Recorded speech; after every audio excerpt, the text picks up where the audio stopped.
Sim, senhor, doutor. Testinha, estou cansado de ver a sua fisionomia todos os dias aqui na delegacia, Testinha. Será que você não toma jeito? Mas, doutor... Você não se arruma? Não é, doutor. Você não sabe que o homem pode perder a vida? Por que você roubou, Testinha? Sei.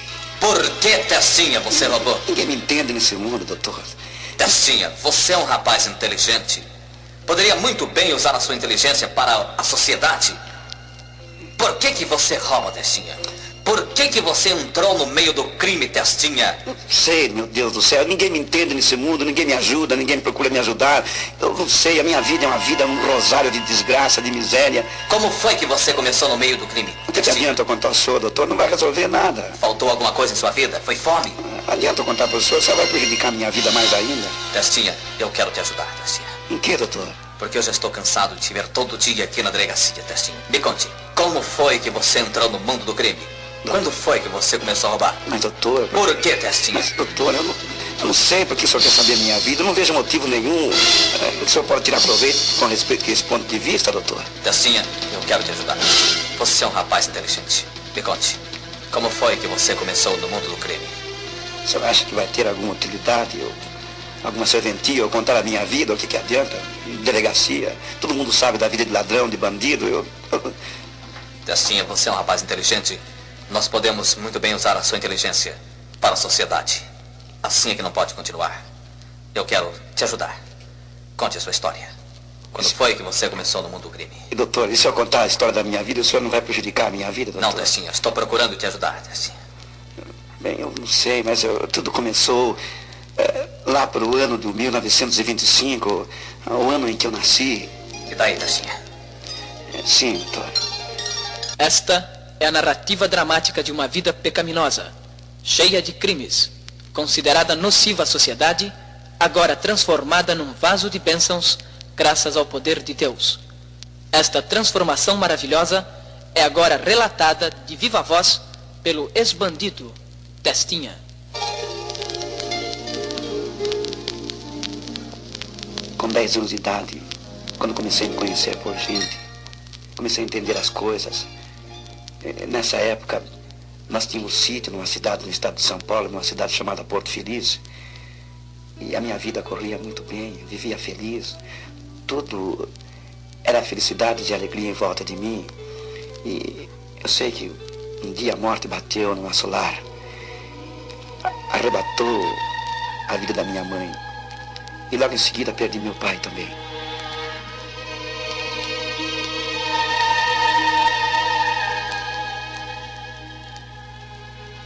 E foi justamente nessa ocasião que eu fui levado a morar, me levaram para morar na casa de uns tios, em uma cidade chamada Piracicaba. E lá, talvez o bocado que comíamos na casa dos meus tios, eu digo nós, porque além de mim, eu tinha uma outra irmã, 3 anos mais velha do que eu. E os meus tios, talvez o bocado que nós comíamos na sua casa fizesse falta, me deu para uma família muito rica para tomar conta, para me educar. E quando, ao decorrer dos tempos, doutor, eu comecei a compreender as coisas que naquela casa eu estava sendo tratado pior do que se fosse um cachorro vira-lata.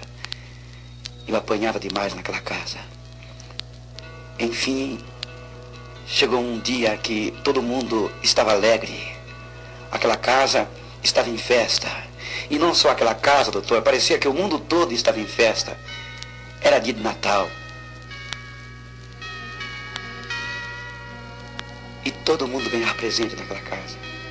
Todo mundo ganhava roupas novas e brinquedos. Eu comecei a perceber essas coisas. E eu perguntei a um dos garotos da casa qual era o motivo daquela alegria imensa naquele lar. E o garoto contou que era Natal. E eu quis saber o que era Natal. Ele me disse que Natal era uma época que, um determinado dia do ano, o Deus Pai da eternidade descia dos céus e com um saco de presente, com umas longas barbas brancas, e distribuía presente e prêmios à humanidade. E que tudo quanto a gente pedisse a ele, ele nos dava. E eu então, aproveitando a oportunidade, como há muito que eu não vestia roupa nova e nem calçava sapato novo, eu então aproveitei a oportunidade. Pedi àquele garoto que escrevesse uma cartinha a Papai Noel, que Papai Noel então me desse um terninho de linho, um par de sapato, uma camisa de seda, um suspensório e um bonezinho. Foi tudo quanto eu pedia. Acontece, porém, que passou o Natal. Cansei de escrever carta a Papai Noel. Enchi embaixo da cama de carta e nada de Papai Noel me dar brinquedo. Finalmente, desiludido com aquilo, até mesmo pensei que Papai Noel não gostava de criança de cor. Pensei que Papai Noel não gostava de criança que não tivesse pai nem mãe. E pensei até mesmo que Papai Noel me desprezasse por seu ser de cor. E eu fui então falar com o chefe da casa, aquele homem que dizia que era meu pai e que dizia que tudo quanto eu pedisse a ele e para os outros que eu obtinha. E eu fui falar com ele. E disse a ele tudo quanto eu tinha pedido a Papai Noel. E então eu disse a ele que eu não queria que ele me desse o que eu pedia a Papai Noel, mas eu queria que ele me desse apenas um par de botinas. E, embora que eu nunca vi a cor do dinheiro, e eu então pedi àquele homem que me desse apenas uma botininha, uma botina que custaria, doutor, naquele tempo, 4.000 réis. E eu pedi àquele homem, e aquele homem disse, você quer como se fosse presente de Natal, que eu lhe dê essa botina? Eu falei, sim, doutor. E ele disse, então vem aqui, e eu vou lhe dar a botina. Me levou num quarto, trancou a porta, doutor. Eu tinha 10 anos de idade, não tinha 11 anos completo, doutor. Ele trancou a porta, guardou a chave no bolso. E logo em seguida, rasgou as minhas roupas, pegou um chicote que estava em cima de uma cômoda e, em seguida, doutor, ele passou a me golpear, a me espancar como se fosse um animal e disse para mim, para que você quer a botina, negro? O feijão que você come nesta casa já é suficiente. Eu pensei, apanhar, doutor. E eu gritava, eu não quero mais presente de Natal. Não quero. Não quero mais presente de Natal, eu não quero. E ele me pisou. E ele me bateu.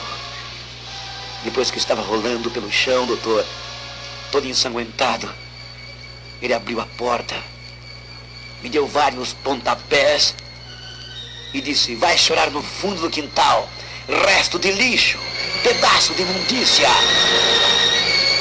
E eu, chegando no fundo do quintal, comecei a chorar. Continuei a chorar. E depois ouvia muitas vozes. Vozes que parecia uma tempestade que assoprava em meus ouvidos. E eu saí correndo pelos portões do fundo. 3 meses depois, eu chegava ao Rio de Janeiro.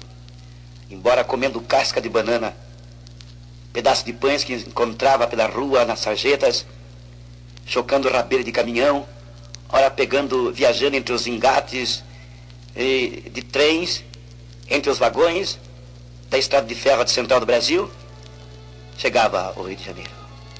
E ao Rio de Janeiro, ao chegar naquela cidade, comecei a passar dificuldade terrível. Comendo comida em lata de lixo, dormindo no relento, aonde muitas vezes, quando eu acordava, eu estava sendo arrastado pela água da chuva. E assim, até que um dia, andando pelas ruas, cheguei até uma praça chamada Praça 15, até hoje existente no Rio de Janeiro. Assentei-me em um dos bancos ali existente. Passavam muitas pessoas por ali. E eu vi então aproximar-se de mim um rapaz. Esse rapaz, bem vestido. Mais tarde eu fui saber o seu vulgo. Ele tinha o vulgo de mão de seda. E ele chegou perto de mim, perguntou se eu tinha pai, se eu tinha mãe, de onde eu era, o que eu fazia, o que eu estava fazendo, ou até mesmo o que eu pretendia fazer. Logo após saber de onde eu era, o que eu estava fazendo, ele me convidou para ir trabalhar com ele. Disse ele, venha trabalhar comigo, porque você vai ganhar muito dinheiro. Você não tem dinheiro. Eu perguntei a você, se você tinha dinheiro, você não tem. Você quer ganhar muito dinheiro, venha comigo. Não precisa ter habilidade nem prática, e nem saber trabalhar. Basta apenas ter boa vontade. E eu fui. Não sabia para onde ir. Ele me pagou um sortido, um prato feito. E eu comi. Me pagou o café, eu bebi. Fui até a sua casa, ele morava num porão. O dono daquela casa era um receptador. Receptadores são pessoas que compram coisas que ladrão rouba. E o dono da casa cedia 2 cômodos a ele. Ele me deu um terno, me deu um par de sapato, camisa, um boné e saímos. Saímos e logo depois eu fui perceber que o trabalho que ele fazia não era outro senão roubar bolsas de senhoras nas feiras livres e no mercados, nos pontos de ônibus e nos pontos de bonde.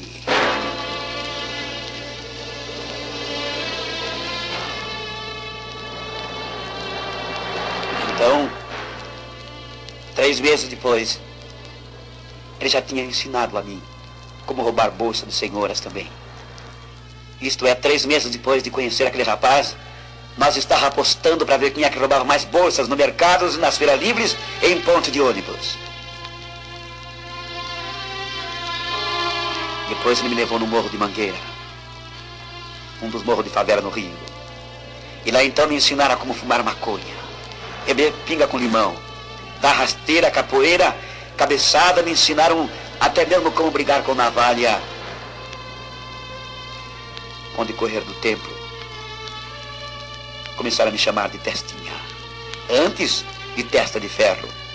Testa de Ferro surgiu devido às violentas cabeçadas que eu dava nos meus adversários. Eu adquiri uma fama porque exercitei muito tempo quebrando tijolo na cabeça. E acabei ficando de tal maneira com a testa dura que me chamavam de Testa de Ferro. Daí deu origem, mais tarde, o vulgo de Testinha. Com 14 anos de idade, no Rio de Janeiro, eu já pertencia a uma quadrilha de roubos de carro. E, por sinal, eu era o chefe da quadrilha. Já andava com revólveres de 6 balas na cinta. Eu era o único menor. E eu era o chefe da quadrilha, como já disse. Procurado pela polícia carioca, fugia para São Paulo. E a polícia carioca me encalçou em minha procura. Alguns tempos depois, em São Paulo, comecei a pôr em prática aquilo que eu tinha aprendido no Rio de Janeiro. O que eu tinha aprendido? A roubar. E fui preso, levado ao reformatório de menor, aonde no meio de dezenas de centenas de menores, eu fui conhecer os piores elementos ali recolhidos dentro do reformatório. Como muitos que deixaram os seus nomes marcados nos arquivos das páginas policiais. Pantera Negra, Meia-Noite, Mineirinho e outros piores bandidos que a pátria conheceram. Mas, assim, conhecendo esses menores que estavam em plenas atividades do crime, nós fugíamos do reformatório logo após planejar tipos de roubos e assaltos. Fugíamos do reformatório, pulávamos as muralhas, guardas não nos seguravam e nem cadeia ali dentro também. Mais tarde, anos depois, eu já estava com meus 17 anos de idade.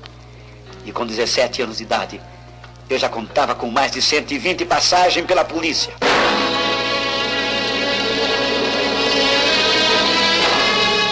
Vendendo o terreno dos outros e casa com documento falso. Chantagem, estelionato, contrabando e conto do vigário. Vendi até casa sem entrada. E assim continuava. Com 18 anos, eu dava a primeira entrada na penitenciária.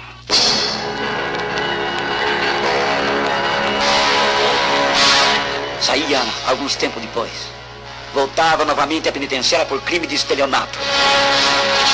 Segunda vez. E ali dentro da penitenciária aprendi com 2 ladrões internacionais como abrir cofre por intermédio de placas de controle de segredos. Eu não sei, entrava ruim e saía pior. Parece que ninguém poderia arrumar a minha vida. Nem mesmo grade, nem mesmo pancada, nem mesmo tortura. E a minha vida prosseguia num mar de desespero, de angústia, de dor, de confusão. Eu não entendia mais nada. Saía da penitenciária pior do que eu entrei. Começamos a pôr em prática tudo quanto eu havia aprendido na penitenciária. Então, nós começamos a adquirir tudo quanto o diabo queria nos dar. E tudo quanto nós queríamos também. Mas durou pouco tempo.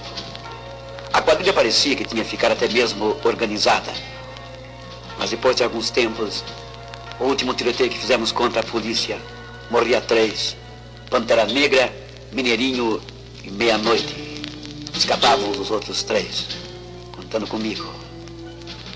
Mais tarde, dava a terceira entrada na penitenciária.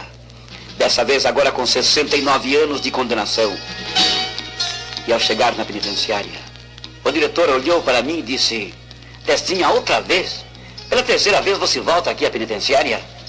E eu fui levado à cela. Alguns tempos mais tarde eu participava da fuga. E voltando mais tarde da fuga, eu com alguns companheiros fui levado para uma cela forte. Fiquei 6 anos e meio ali naquela cela. 3 passos e meio de comprimento, 2,5 de largura. Comendo no pratinho de papelão e colherinha de pau. E muitas vezes, quando a comida vinha bastante úmida, eu esmagava a comida e fazia uma espécie de um pirão e comia o papelão junto com a comida para aumentar um pouquinho mais de volume no estômago. 6 anos e meio tinha passado. Até que um dia alguém bateu na porta da cela. E esse alguém era secretário do pastor. Me convidou para ir assistir uma reunião evangélica que se fazia realizar dentro de um compartimento na penitenciária. E eu fui. Depois de discutir muito com a pessoa, eu fui, mas fui não para assistir. Eu fui para bater nos crentes, quebrar os bancos e até mesmo levava uma faca para matar o pastor. E quando eu cheguei na igreja, depois que o diabo pretendeu fazer uma série de coisas comigo, mas Deus não o permitiu, e a única coisa melhor que eu fiz ao entrar na igreja foi a melhor coisa, foi aceitar Jesus Cristo como meu Salvador.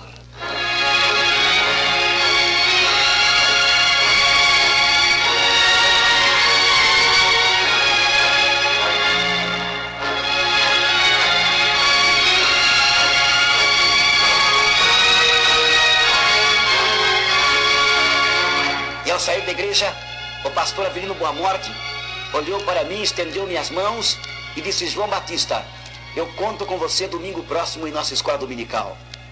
Eu disse: mas, senhor reverendo, o senhor acha que Deus vai querer alguma coisa comigo? Eu vim aqui com o propósito de quebrar os bancos, bater nos crentes e queria matar o senhor. Eu sou um homem perdido. E o pastor olhou para mim e disse: João Batista, Jesus Cristo veio nesse mundo com um propósito.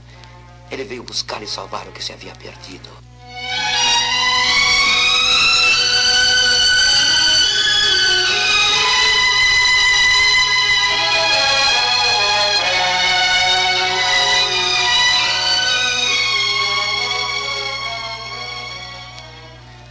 Tempo mais tarde fui levado para a Ilha Anchieta, mais conhecida por Ilha do Diabo. E ali o trabalho era de sol a sol. Torturas terríveis ali praticavam. Eu fui uma das vítimas e trago as marcas bem patentes no corpo. Trago marcas na mão, nos olhos, nos pés. Ali durante alguns tempos trabalhei com serviço forçado. Ali a comida era abóbora podre, feijão carunchado, sebo, num lugar de gordura. E muitas das vezes, na hora do almoço ou na hora da refeição, eu tirava aqueles bichos por cima daqueles caldos que exalavam aquele mau cheiro terrível para poder comer a comida. Mas devido às torturas e aos maus tratos ali praticados naquele presídio, alguns tempos depois se deu a maior revolta do mundo até hoje realizada. Eu estava ali também. Eu fugi, mas antes da fuga eu já tinha experimentado uma das torturas terríveis que eles praticavam naquele presídio, pois trago o braço esquerdo quebrado em 3 partes. Trago sinais nas unhas da mão esquerda. A unha do indicador foi arrancada com alicate em carne viva. 5 unhas que trago sinais bem claros que enfiaram estiletes e serpas de bambu no vão das unhas. O nervo do braço esquerdo que foi amassado, que ficou atrofiado até hoje.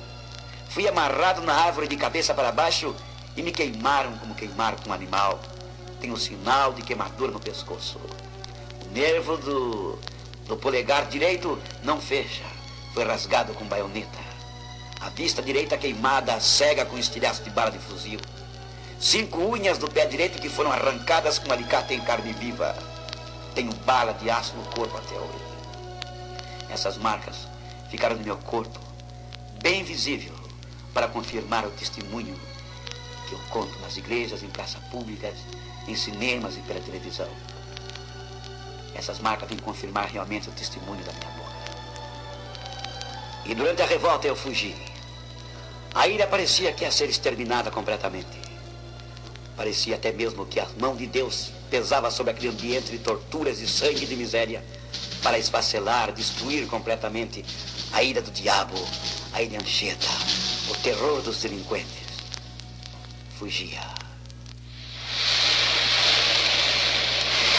Um barco contando 10 comigo no meio de angústia, de desespero, de terror. No meio do mar o nosso barco virou. E eu vi tubarões arrancando pedaços de carnes e corpos dos companheiros. Eu vi esguichar sangue de corpos humanos ali. Momento de dor, de tortura, de desespero, de angústia, nós vivemos ali. Nadamos 2 horas e meia. De 10 que fugimos daquele barco, apenas 3 chegamos vivos do outro lado do mar. Por incrível que pareça, éramos os únicos 3 que havíamos aceitado Jesus Cristo como nosso único e suficiente Salvador. 13 dias passamos pelas matas, comendo raiz de mato e folha de árvore. Até gato nós matamos e dividimos em 3 partes e comemos a carne crua. Isto fizemos para não morrer de fome. Depois de 13 dias fomos presos, encostados até mesmo para ser fuzilados. Fomos salvos milagrosamente por 2 oficiais do exército, que no momento, eu creio que pela providência divina, apareceu ali, surpreendeu aquele quadro e que nos livrou da morte certa. 8 dias depois, nós estávamos na penitenciária. E lá, logo após estar em convalescença, saía do hospital. Fui trabalhar na biblioteca com o pastor. Um dia, quando era recolhido para a cela, na hora da janta, era véspera de Natal. E de lá de cima da minha cela, da cela 969, de lá do alto, eu contemplava fora das muralhas da penitenciária e eu via muitas crianças brincando, casais que passavam com embrulhos e pacotes. E naquele instante passou um carro de uma casa comercial tocando uma musiquinha de Natal. E eu lembrei-me então que era a época de Natal. E realmente era a véspera de Natal. Lembrei-me da minha vida. Comecei a lembrar também da minha infância. No primeiro presente de Natal que eu recebi, no lugar de botina, recebi açoites, chicotadas, pontapés. E fiquei complexado. Desde criança, nunca mais eu quis saber de Natal. Nunca na minha vida recebi um lenço como presente de Natal. Até que naquele instante, eu dobrei meu joelho no chão e pedi a Deus, porque eu tinha certeza que aquele Deus que tinha livrado eu da garra, da ânsia da morte, na ilha Anchieta, tinha me livrado das bocas dos tubarões na água, tinha me livrado de ser morto de fome pelas matas, quando durante 13 dias eu vivi. Esse Deus teria poder também de me livrar das grades da penitenciária.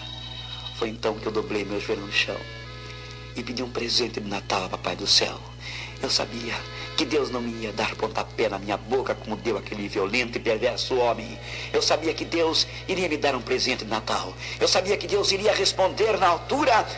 Então eu comecei a pedir: Papai do Céu, me dê um presente de Natal. E se tu me der esse presente de Natal, eu confesso, Senhor da glória, que durante toda a minha vida eu hei de testemunhar do teu poder e da tua santa e grande misericórdia.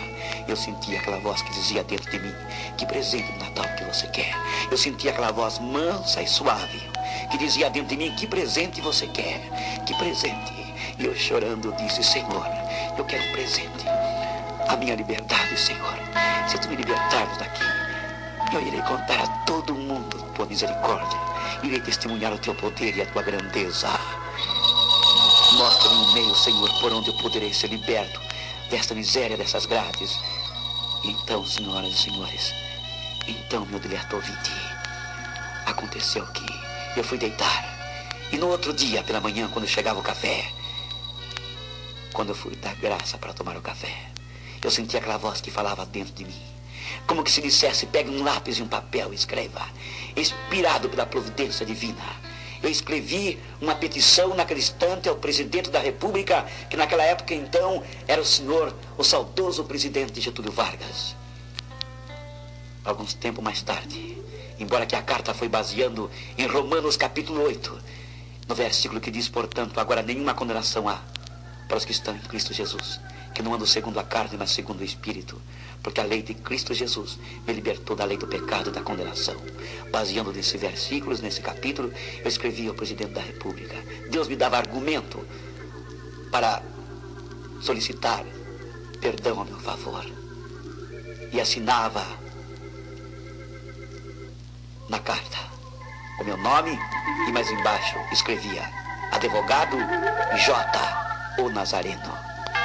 Alguns tempos depois, eu recebia um protocolo que dizia que o perdão que for impetrado ao presidente estava na mesa para ser dado ao parecer.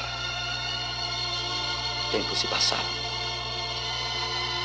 Chegava então um aviso para mim na penitenciária, embora que eu pedia a todas as igrejas evangélicas, por intermédio do pastor Avelino Boa Morte, que orassem em meu favor. E chegava então um protocolo, um outro aviso dizendo que o perdão que for impetrado ao presidente, o presidente deu parecer para que os 69 anos de condenação caísse e viesse para 7 anos. Mas era apenas parecer do presidente da República. Novas campanhas de orações as igrejas promoviam por intermédio do pastor Avelino Boa Morte, que em meu favor fazia tudo para que o poder de Deus caísse sobre aqueles homens e assinassem a minha liberdade e eu pudesse testemunhar livremente do poder do Evangelho. Dentro desse tempo morria o presidente da República. Mas eu, e juntamente com as igrejas evangélicas, que os irmãos oravam sem cessar em meu favor. Assim, os 69 anos de prisão, onde eu estava cumprindo 9 anos, 6 meses e 15 dias, caía, era confirmado pelo tribunal, parecer do presidente da República, e vinha para 7 anos, quando estava cumprindo quase 10. O guarda batia na porta, com embrulho de roupa, logo após o diário oficial confirmar. E dizia o guarda para mim: João Batista Rodrigues. Presente, seu guarda, disse eu. A sua roupa está aqui. O teu alvará de soltura chegou. Prepara-te já que você vai ser posto em liberdade. 30 segundos depois de trocar de roupa, eu dobrava meu joelho no chão e agradecia a Deus. E para minha maior surpresa, quando estava com o joelho no chão, eu ouvi um dos guardas que estava na cela dizer para o outro: que sorte que a Testinha teve. É o único preso nesse ano que vai sair na véspera de Natal. Realmente era a resposta de Deus. Ele estava me dando naquele instante um presente de Natal. E eu chorei, quase desmaiei de tanto chorar, sendo grato ao meu Deus, ao meu Salvador Jesus Cristo. E ao sair daquela cela, alguns tempos depois, consertava minha vida em alguma coisa que eu precisava consertar. Despedia dos meus companheiros, os guardas, o diretor que me abraçavam, e eu saía. Alguns pastores procuraram ajudar o meu testemunho. Alguns pastores batistas e presbiterianos quiseram, e a eles eu devo muito, no conserto da minha vida, que lapidaram o testemunho da minha vida, que hoje eu posso apresentar em público, levantar bem a minha cabeça e dizer aquilo que Deus fez na minha vida, sem temer qualquer acusação contrária ao testemunho da beleza do Evangelho de Jesus Cristo. Então, mais tarde saía do Instituto Bíblico, testemunhando aquilo que Deus fez na minha vida, pregando, contando e anunciando o Evangelho do Senhor Jesus Cristo. Deus preparou-me alguém para ficar ao meu lado. E esse alguém mais tarde, o Senhor separava de mim. Deus tem os seus planos. Deus tem os seus planos. E ninguém pode contar os desígnios de Deus. E eu continuo levando a mensagem do Senhor, pregando, testemunhando. E eu costumo sempre a dizer, no meu dizer muito simples: Deus é a vara, a linha é Jesus Cristo, o anzol é o Espírito Santo, e eu não sou pescador de almas, eu sou a isca que Deus coloca ou envolve neste anzol, que é o Espírito Santo, e me lança no meio dos peixes para pescar as almas através do testemunho que Deus me concedeu. E humildemente, meu dileto ouvinte, meus amigos, principalmente aos jovens que nesse instante me ouvem, eu creio que, ao ouvir esse testemunho, a partir de hoje, Você vai ouvir melhor a sua mamãe e o seu papai. Vai prestar mais atenção à palavra de Deus. E vai encarar as coisas de Deus com maior seriedade. Que Deus vos abençoe. Despede-se nesse instante o pastor João Batista Rodrigues, que trabalha em benefício da coletividade pública, testemunhando o poder de Deus através do testemunho da minha vida. Que Deus vos abençoe.